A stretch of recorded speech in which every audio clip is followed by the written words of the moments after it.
Hello, ഇന്ന് നമുക്കൊരു അടിപൊളി ഈവനിങ് സ്നാക്ക് ഉണ്ടാക്കിയാലോ? വെറും 3 ചേരുവകൾ മാത്രം മതി കേട്ടോ. അപ്പൊ അതിന് വേണ്ടിയിട്ട് ഞാനിപ്പോ ഇവിടെ 3 ബനാന പുഴുങ്ങി വെച്ചിട്ടുണ്ട്. നേന്ത്രപ്പഴമാണ് കേട്ടോ.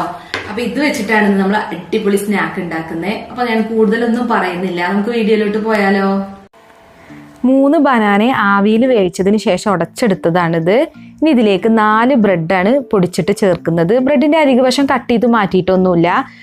അപ്പോൾ ബ്രെഡ് പൊടിച്ചത് ഇതിലേക്ക് ഇട്ടിട്ടുണ്ട്. ഇനിയിപ്പോൾ നമ്മൾ ബ്രെഡ് പൊടിച്ചതൊക്കെ ചേർത്തുകൊണ്ട് തന്നെ കുറച്ച് മധുരം കൂടെ ചേർക്കണം. അപ്പോൾ അതിന് വേണ്ടിയിട്ട് 1/4 കപ്പ് പഞ്ചസാര പൊടിച്ചതാണ് ചേർക്കുന്നത്. പൊടിച്ചതാണ് കേട്ടോ 1/4 കപ്പ്. അപ്പോൾ പഞ്ചസാര പൊടിച്ചത് ചേർക്കുകയാണെങ്കിൽ പെട്ടെന്ന് തന്നെ മിക്സ് ആയിട്ട് കിട്ടും. അതുകൊണ്ടാണ് പഞ്ചസാര പൊടിച്ചിട്ട് ചേർക്കുന്നത്. ഇനി ഇത് 3 നന്നായിട്ടൊന്ന് മിക്സ് ചെയ്തിട്ട് നല്ല പോലെ ഒന്ന് കുഴച്ചെടുക്കുക. അപ്പോൾ കണ്ടോ, അത് നന്നായിട്ട് കുഴച്ചെടുത്തിട്ടുണ്ട്. ഇനി ഇതിൽ നിന്ന് കുറച്ചെടുത്തിട്ട് നമ്മൾ ആദ്യം ബോൾസിൻ്റെ ഷേപ്പിലാക്കിയെടുക്കുക. നമുക്ക് വേണമെന്നുണ്ടെങ്കിൽ ബോൾസിൻ്റെ ഷേപ്പിൽ തന്നെ ഇത് ഫ്രൈ ചെയ്തെടുക്കാം കേട്ടോ. ഞാനിപ്പോൾ ബോൾസിൻ്റെ ഷേപ്പിലാക്കിയതിന് ശേഷം ഇതുപോലെ കയ്യിൽ വെച്ചിട്ടൊന്ന് ഉരുട്ടി എന്നിട്ടൊന്ന് ലെവൽ ചെയ്തിട്ട് ഒരു ഓവൽ ഷേപ്പിലാണ് കേട്ടോ ചെയ്തെടുക്കുന്നത്. അപ്പോൾ നമുക്ക് ഇഷ്ടമുള്ള ഷേപ്പിൽ ഉണ്ടാക്കിയെടുക്കാം. അപ്പോൾ ഇനി എല്ലാം ഇതുപോലെ തന്നെ ഒന്ന് ഷേപ്പാക്കി എടുക്കാം. അപ്പോൾ ഫ്രൈ ചെയ്യാനുള്ള ഓയിൽ ഞാനിവിടെ ചൂടാക്കിയിട്ടുണ്ട് കേട്ടോ. അപ്പോൾ കുറച്ച് ഓയിൽ മതി, കൂടുതൽ ഓയിലൊന്നും വേണ്ട.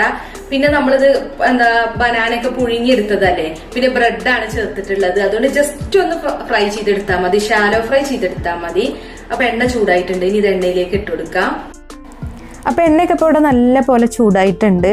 പിന്നെ ഇത്ര കൂടുതൽ ഓയിൽ എടുക്കേണ്ട ആവശ്യമൊന്നുമില്ല കേട്ടോ. ഞാനിപ്പോൾ കുറച്ച് കൂടുതൽ എടുത്തു എന്നേ ഉള്ളൂ. കുറച്ച് എണ്ണയിൽ തിരിച്ചും മറിച്ചിട്ടിട്ട് ഒന്ന് ഫ്രൈ ചെയ്തെടുത്താൽ മതി. കാരണം ഇതൊക്കെ ആൾറെഡി കുക്കായതാണ്. അപ്പോൾ ജസ്റ്റ് ഒന്ന് മുരിപ്പിച്ചെടുത്താൽ മാത്രം മതി. ഇപ്പം ഇതൊക്കെ 2 വശവും നന്നായിട്ട് ഫ്രൈ ആയിട്ടുണ്ട്. ഇനി ഇത് എണ്ണയിൽ നിന്ന് മാറ്റാം. എന്നിട്ട് ബാക്കിയുള്ളതും ഇതുപോലെ തന്നെ നല്ലൊരു കളറാവുന്നത് വരെ ഒന്ന് ഫ്രൈ ചെയ്തെടുത്താൽ മതി. അപ്പൊ ഞാനിപ്പോ ഇത് ഫ്രൈ ചെയ്തെടുത്തിട്ടുണ്ട് കേട്ടോ. ഇപ്പൊ ഞാൻ തന്നെ തിന്നിട്ട് അഭിപ്രായം പറയാം. എന്താണെങ്കിലും എളുപ്പം ഉണ്ടാക്കാൻ പറ്റുന്ന സ്നാക്കാണ്ട്. അപ്പൊ നിങ്ങൾക്ക് കണ്ടപ്പോ തന്നെ മനസ്സിലായിട്ടുണ്ടാവും. അപ്പൊ ഒന്ന് കഴിച്ചു നോക്കാം. പിന്നെ ടേസ്റ്റിന്റെ കാര്യം പറയാനൊന്നുമില്ല. നേന്ത്രപ്പഴം ബ്രെഡ് മിക്സ് ചെയ്ത് കഴിച്ചാൽ നല്ല ടേസ്റ്റ് തന്നെയാവും.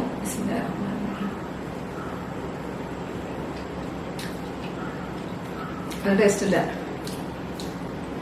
അടിപൊളിയാ. കുട്ടികൾക്കൊക്കെ കൊടുക്കാൻ പറ്റിയ സ്നാക്കാണ് കേട്ടോ. കുട്ടികൾക്ക് മാത്രമല്ല വലിയവർക്കും പറ്റും, കാരണം നല്ല ടേസ്റ്റ് ഉണ്ട്. പിന്നെ ഞാൻ എന്നും ഉണ്ടാക്കി ഞാൻ തന്നെ തിന്നിട്ട് അടിപൊളിയാന്ന് പറയുന്നല്ല കേട്ടോ. സത്യത്തിൽ നല്ല അടിപൊളി തന്നെയാണ്. അപ്പൊ എല്ലാരും ഉണ്ടാക്കി നോക്കുക, നിങ്ങളുടെ ഫീഡ്ബാക്കും അറിയിക്കുക. അപ്പൊ നമ്മളെ വീഡിയോസ് ഒക്കെ കണ്ടിട്ട് ഇഷ്ടമാവുന്നുണ്ടെങ്കിൽ ലൈക്ക് ചെയ്യുക, ഷെയർ ചെയ്യുക, പിന്നെ കമന്റ് ചെയ്യുക. പിന്നെന്താ, ചാനൽ സബ്സ്ക്രൈബ് ചെയ്യാത്തവരുണ്ടെങ്കിൽ ഒന്ന് സബ്സ്ക്രൈബും കൂടി ചെയ്യാട്ടോ. അപ്പൊ മറ്റൊരു അടിപൊളി റെസിപ്പിയുമായിട്ട് വീണ്ടും കാണാം. Thank you.